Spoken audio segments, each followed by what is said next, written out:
Kia ora, g'day, welcome back once again, here with a requested reaction this time with a couple of questions. This is one of two videos, so I'll start off with this one. This is Mr. Nigel Ely on the HR podcast, the Icebreaker. I respect the Argentinians, I can't say I forgive them. 22SAS Nigel Ely. Let's jump in.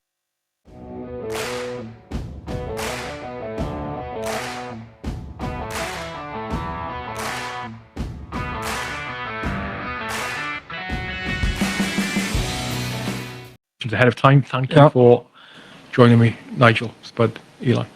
Okay, Ely, please. As in the cathedral.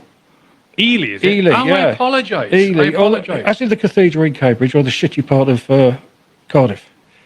Ely. Okay, Yeah. Sorry, mate. Sorry. That's right. All right. First question is from David. David Fell, mutual friend who did the introduction between us. Actually. Oh, okay. Hello, David. He's asking what is the latest with Saddam's butter. Well, the Aus, as I refer to it now, is still on the run. I did give it to Gypsy Pete to look after, and for some reason he gave it to Ken the Nose. So I don't know where it is. But what I do know is that I'm getting a lot of interest from Netflix and from Sky. They are after the script, but they want the script finished first. So I'm in the middle, hence I'm dressed like this. I'm trying to raise money, about 50 grand, to develop the script at the moment. So that's what's happening with it. It's still very much on the run, and hopefully going to turn it into a limited 6-part TV series. And that's where we are with it, yeah. A series on the story of Saddam's ass. The story of Saddam's arse, yeah. How I got it, how I was given it by the US Marine Corps in Firdos Square, how I got it out of Kuwait, just put it with extra baggage, and I then went to sell it to raise money for the Royal Centre for Defence Medicine up in Birmingham and for the Wounded Warriors over in America. And I wanted to put it at auction. The reserve was 25 to 40 grand, and a friend of mine who works over in Dubai in the auction houses there said, no, it's worth a lot more. And so I then put a 250,000 reserve on it. And that's when my trouble started. Someone up in Baghdad, an Iraqi, put pressure on the British Embassy in Baghdad, who put pressure on the Met here in London, who said, sod this for a game of soldiers, and then kicked it up to Derbyshire, which was where my business partner lived and his business. We had a company called Treble Tap, which was going to facilitate the selling of the arse, and then we were going to distribute money to the charities.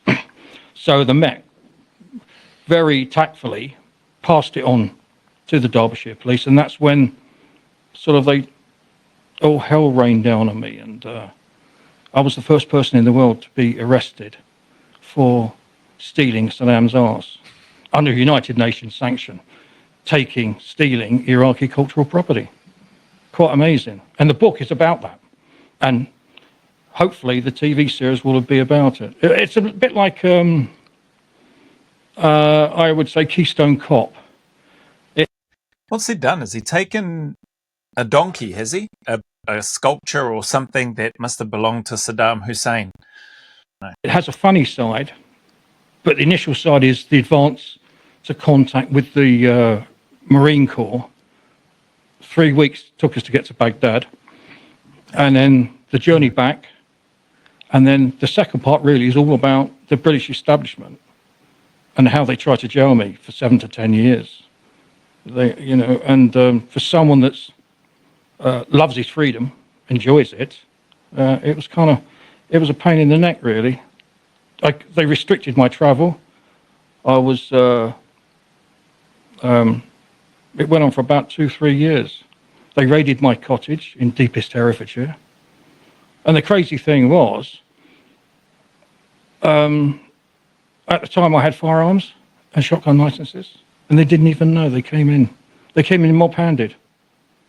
Didn't find anything. Can I ask you more about that on the podcast? Is that right? Yeah, sure. All right, cool. Okay.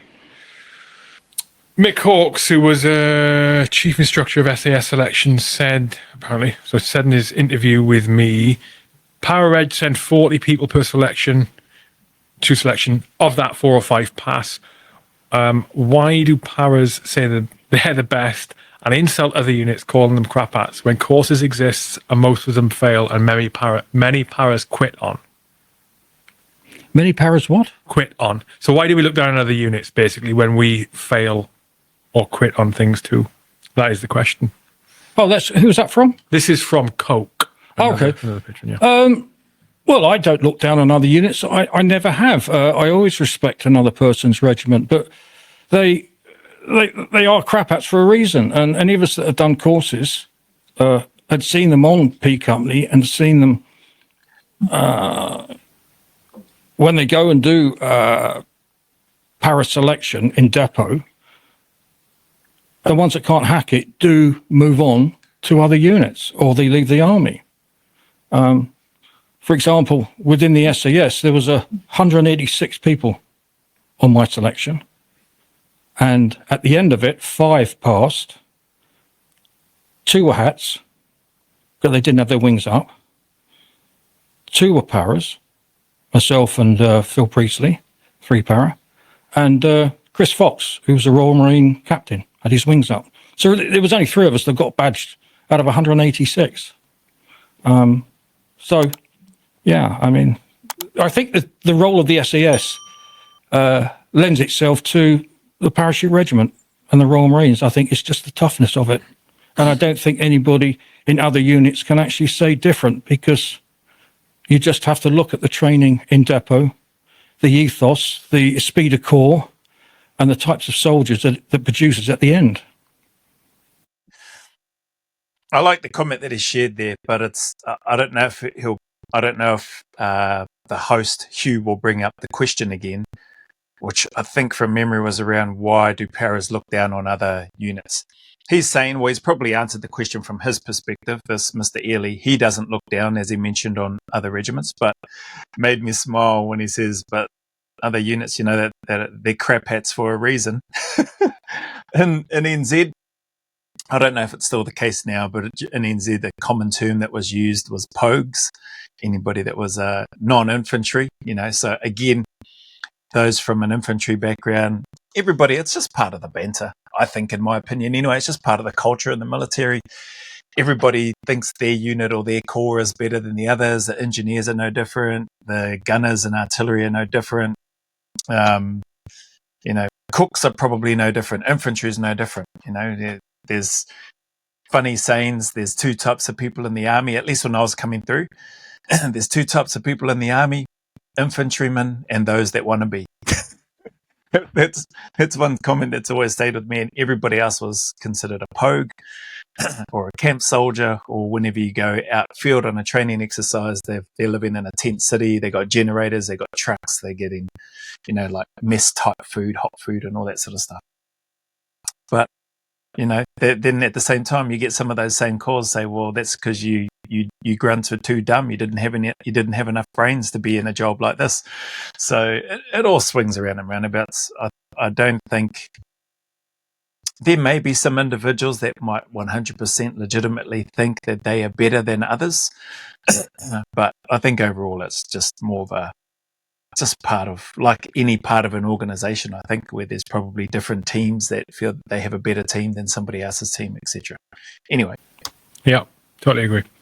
Okay, another question from Coke. He's heard of PowerEdge recruits being beaten. This happened to you, Nigel, when a corporal kicked you in the stomach, and of beatings that are happening in other battalions. So he had heard of that. He's also heard me mention that. Do you think it improves or degrades PowerEdge as a unit? And does that kind of thing happen in Hereford?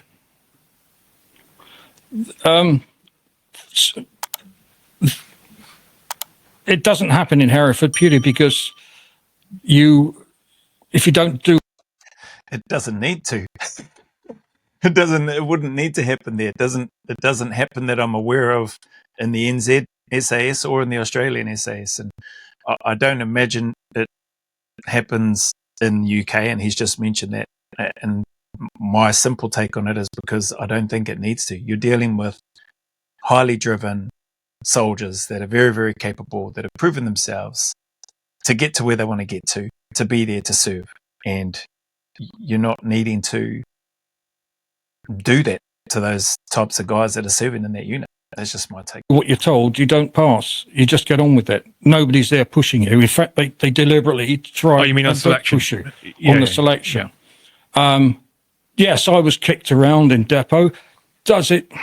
Look, I come from an age whereby, it was fisticuffs. We went outside and had a fight with people, and that's it. With fists, didn't have knives or anything like that. I come from a generation that still remembers bomb sites in London, even up in the 80s. Do I think it's right now? No, I don't. I mean, I got a fluorescent light smashed across my head as well. I spent 28 days in Paranick, where I got beasted, never once hidden. In depot, I spent several hours in the nick there, like most decent recruits do. And I did get slapped around a bit. But to answer that part of the question, I don't think it helps. I think this is a different generation now from when I passed. The odd slap, again, hurty words.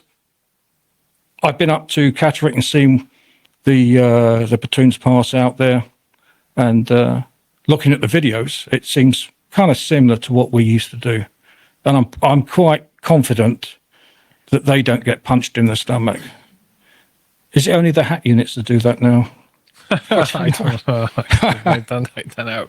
I think it's probably decreased a great deal. I see that there can be reasons for it in circumstances, but it should not be the default go-to try and discipline someone or teach someone something. It should not be violence, No, I agree.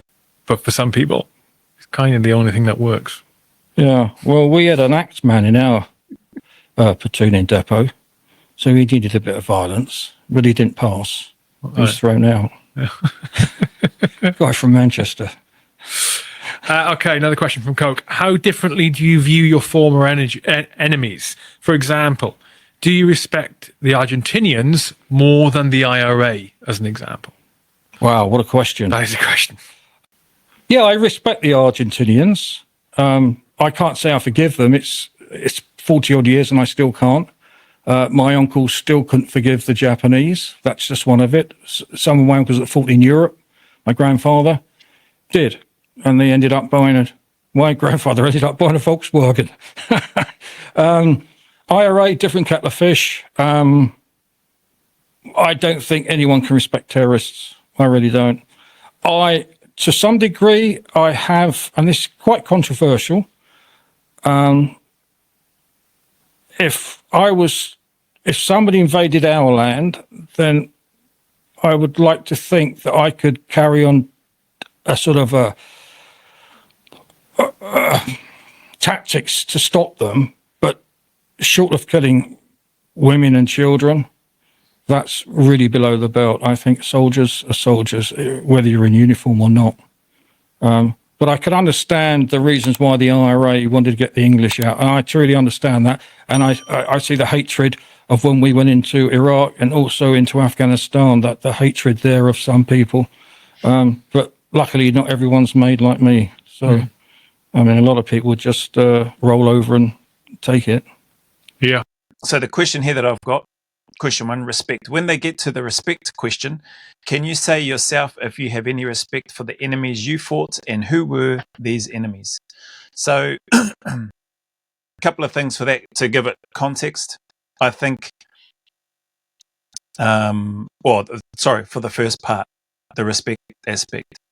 I can respect any of the enemies. So going into Timor, although it was more peacetime, we were still on the borders hunting, looking for in case there were any people that were crossing the border into East Timor looking to commit atrocities and that sort of stuff in that country, in East Timor where we were at the time. We were looking for those people. We were looking to either capture and or take them out if we needed to. Can I respect that?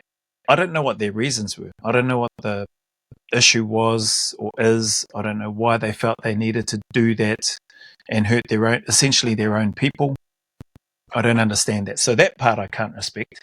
I could respect enemies if they're fighting for their land, for their country, for what they believe is rightfully theirs. I can respect that. I can respect countries defending them, individuals, militaries defending themselves if they're being invaded by another country or by multiple countries. I can 100% respect that. With regards to the enemies, so I wouldn't really call those, not in East Timor, but the Indonesians, I wouldn't call them enemies, although they may have been considered enemies in regards to the type of work that we were doing at the time. In Iraq, they were considered enemies because we thought we were going there hunting to destroy weapons of mass destruction, and if that meant that we needed to fight enemy combatants who were looking to protect those weapons of mass destruction so that they could use them, then we were willing to do that and go to battle and go to war over that. So the question itself, can you say if I have any respect for my enemies you fought and who were these enemies? Yeah, I can in that context. So I'll jump back to the video now and then we'll see what happens next. So just the piece around respecting the enemies. Yes, I could respect them. That's all this question has got on here for me. Yeah, I mean, I know what you mean. You can, I can empathise with certain parts of the world where behaviours are labelled rightly or wrongly as terrorism, or that's what they've resorted to, terror tactics, hitting targets that you or I would not even dream of hitting. Innocents, right? Never mind women and children, just innocents in general. But when I say I can empathise with them, it doesn't mean I think it's right. I can absolutely see where the reasons for doing it come from, whether it's the right thing to do or not. Very controversial. I mean, people that haven't been in combat don't understand it. No. They just do not understand. They haven't had their freedoms taken from them. Your best mate, Tom Cahey? Tom Cahey? Yeah, Tom Cahey, yeah. A para wounded in Warren Point. He met IRA Joe Doherty, who was convicted of killing an SAS officer in the BBC show Facing the Truth. Apparently, he found it beneficial. Would you meet any of your former enemies? Well, let me just talk about Tom. Tom had over 60% burns when he was thrown out the back of that 4-tonner at Warren Point. Another friend of ours, Gary Barnes, didn't make it. They just swapped seats, in the back of the 4-tonner. The diesel fumes, and it was always the best place to sit was at the back of the 4-tonner. And they just swapped as they went into Narrow Point. They swapped as they were going around the roundabout, and then that's when the bomb went off. Tom was the only one to survive, 60% burns. He took his own life 2 years ago. And if that made Tom feel good, that's great. I wouldn't do it to any of my enemies because I want to move on. To me, war is something I've done in the past, and I try and let people know about my experiences of war and try and stop it, if that's at all possible. I think a little bit of working knowledge on a subject like war, combat, death, I think may sink into some people. But no, not for me. It's not for me. But bless Tom, bless him. And he suffered all those years. Can you just? You can't imagine it. The suffering of burns. And then I guess it was peace. I don't know what year Tom decided to leave us 2 years ago. So I don't know whether that was shortly before he had that interview with the IRA. I don't know when it was. No. Wow. Okay, so I think that leads into the second question that I've received here from this request meeting. Would you meet with your former enemies? I think it depends on the circumstances and the situation. Like, I've been fortunate, right? So initially my answer would be yes. Do I have many former enemies? I don't think so. Realistically, it's probably Iraqi soldiers that we fought against and the ones that we managed to get the upper hand on, and then we let them go. It needs to work both ways as well. Would they want to meet would I want to meet? And also the situation's different. Some of the guys, you know, I remember the medics course that I was on when I was going through cycle in Australia.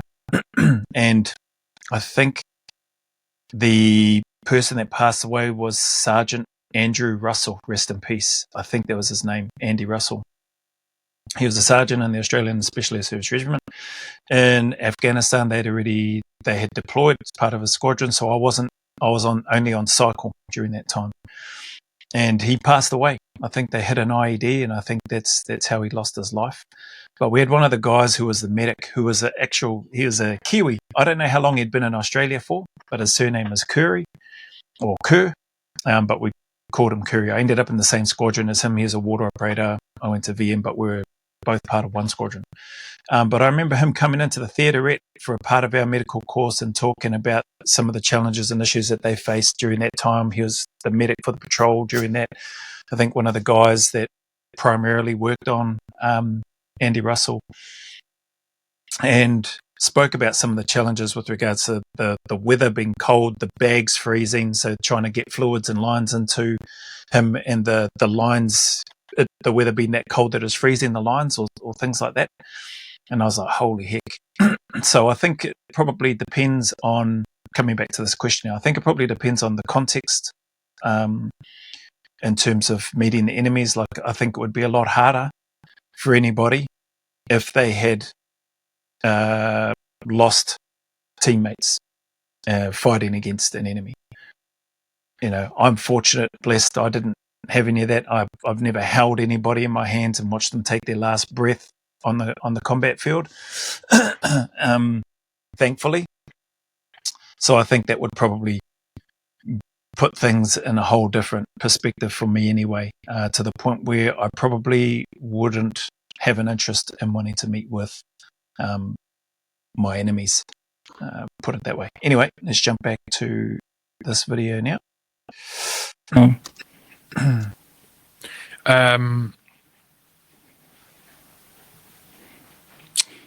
This is from Coke again, going back to Well, the he's previous a topic. busy lad. Coke has got heaps of questions. I've watched some of Hugh's podcasts, his other ones, and this guy Coke has always got plenty of questions. Good on him too. Tells you a lot. Are new paras treated worse in battalion when the battalion has been on a kinetic tour? Are we treated worse?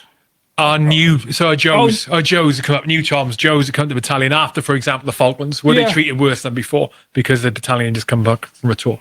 That's an interesting one, because a guy was on that paras program in the 80s. He had actually joined as a Tom, or what do you call him, Joe's now, when we came back from the Falklands.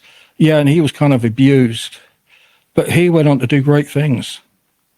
And he's written about it in my book, Goose Green, mentioned it and said, I did get abused.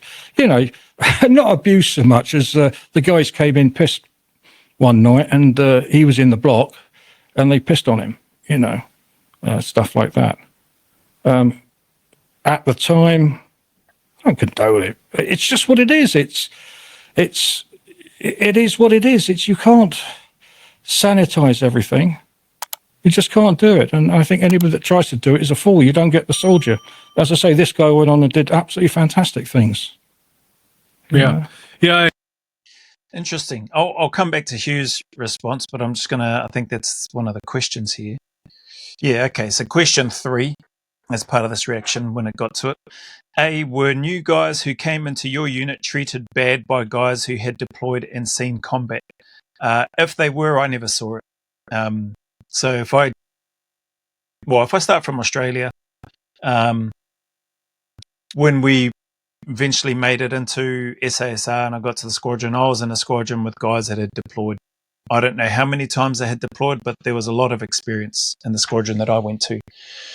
And within my troop, I went there, experienced guys, several troops make up a squadron. The troop that I went to within my squadron, very experienced guys. And I don't recall ever being treated badly by any one of them. I don't recall seeing any of the other new guys coming into the troop or into the squadron being treated badly.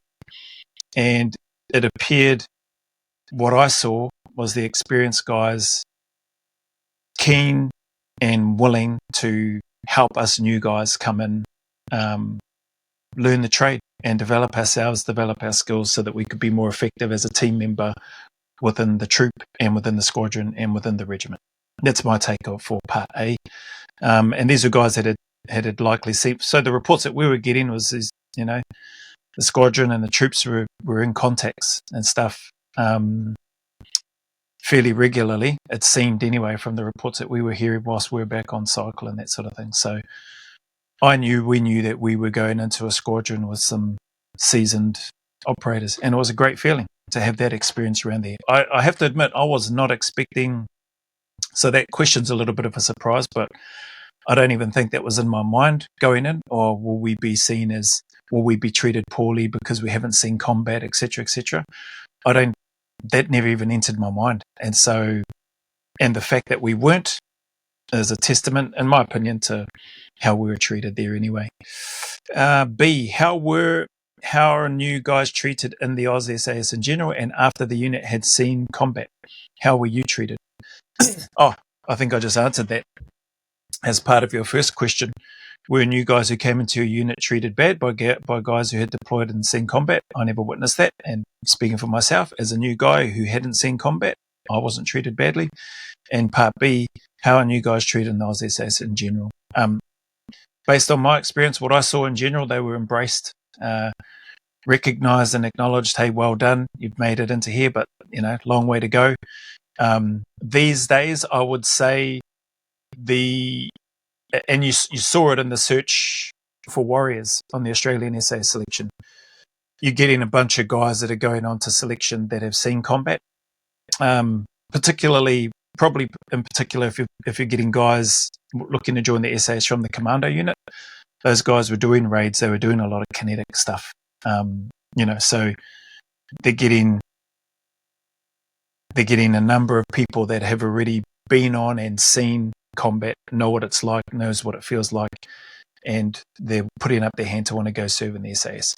So you're not necessarily getting the time when I went through, I for one, and I don't even know if there were any others on my cycle in Australia that had actually seen combat, two-way range bullets coming back at you.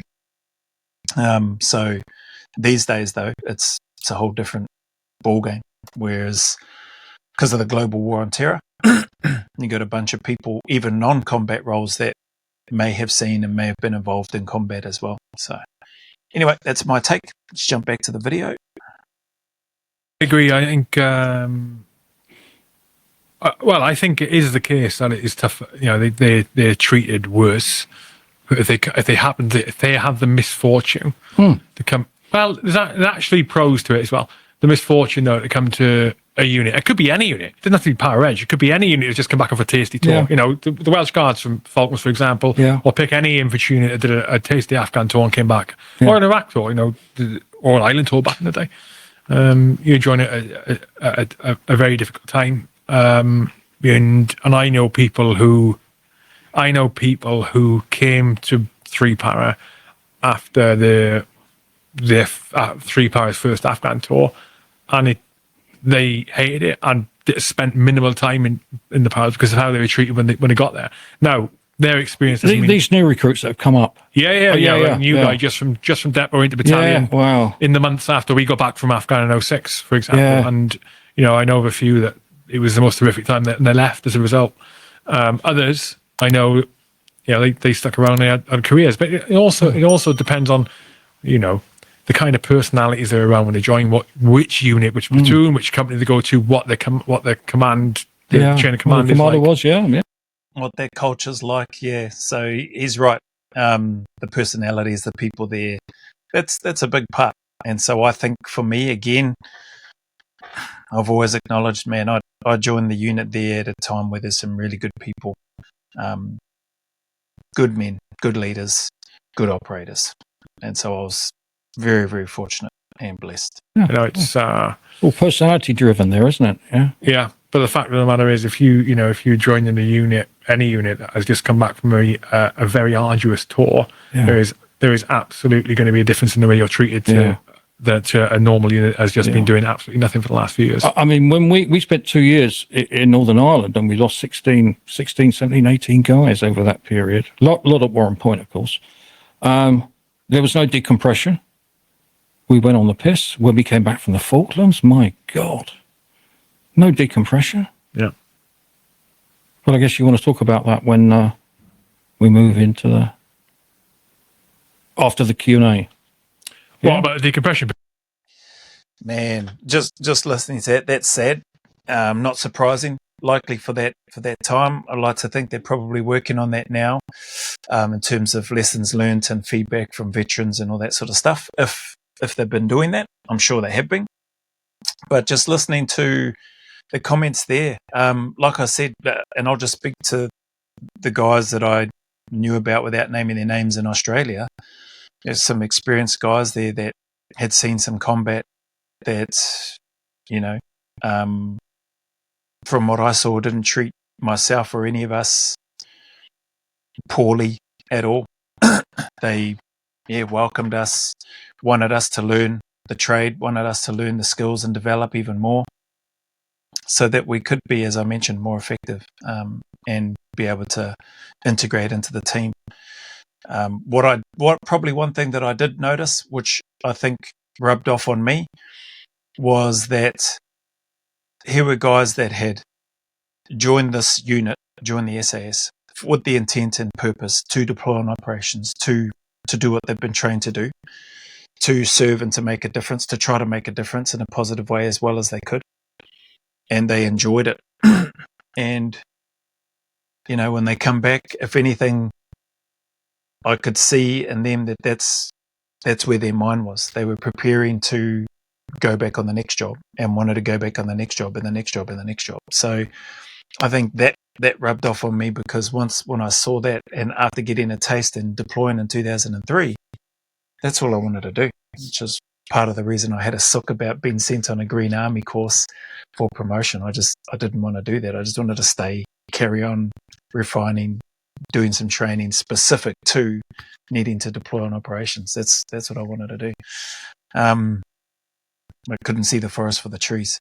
So, I think that's the personalities and people and culture that you have there make a huge difference. But sad to hear if that's the case of what they saw in 2 para, 3 para, or in the para regiment anyway. Let's put it that way. Oh, no, about the Falklands in general. Because, there's horrendous things that happened after. The drinking was just absolutely crazy. I would be interested to hear that, actually. Because the wounded as well. The wounded were part of us. But they stayed on one side, we stayed on the other. It was a really crazy time. What do you mean they stayed on one side? The wounded had a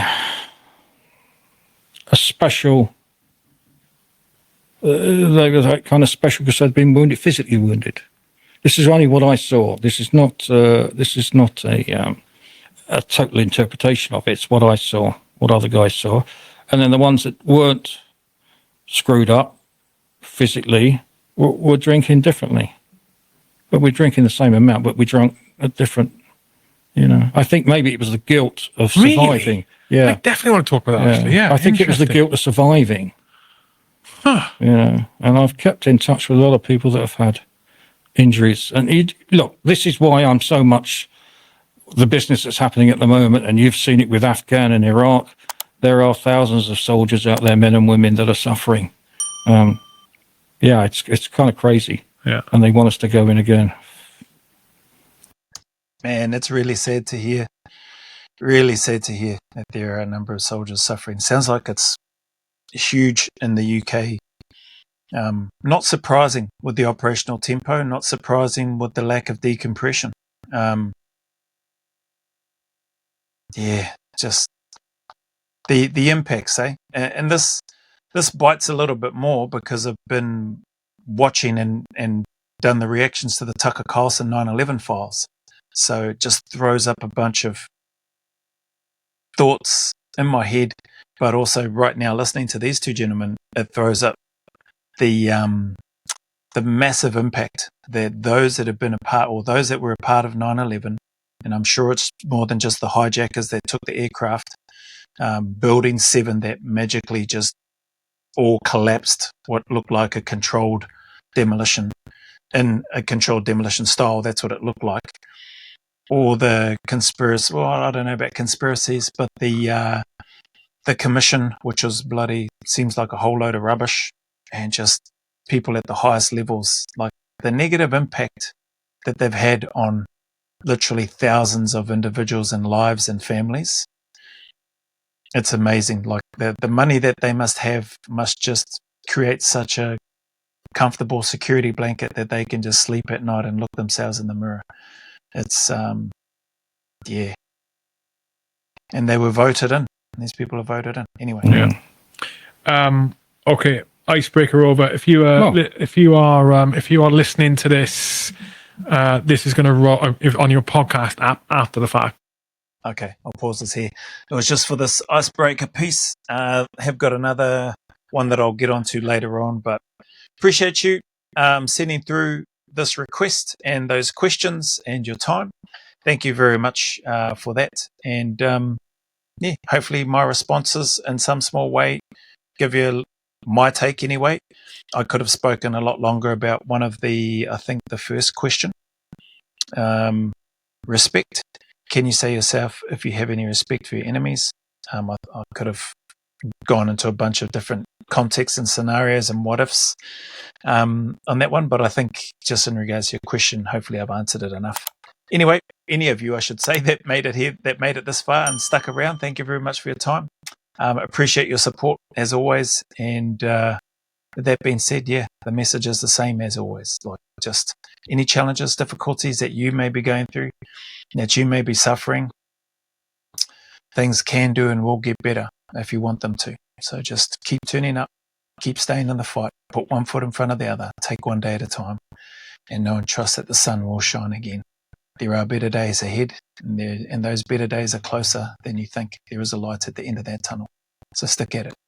As always, go always a little further. Remember who dares wins and who cares wins. And until the next video, there's a big mana wave coming from me to you, filled with my aroha, respect, appreciation, and gratitude for you all.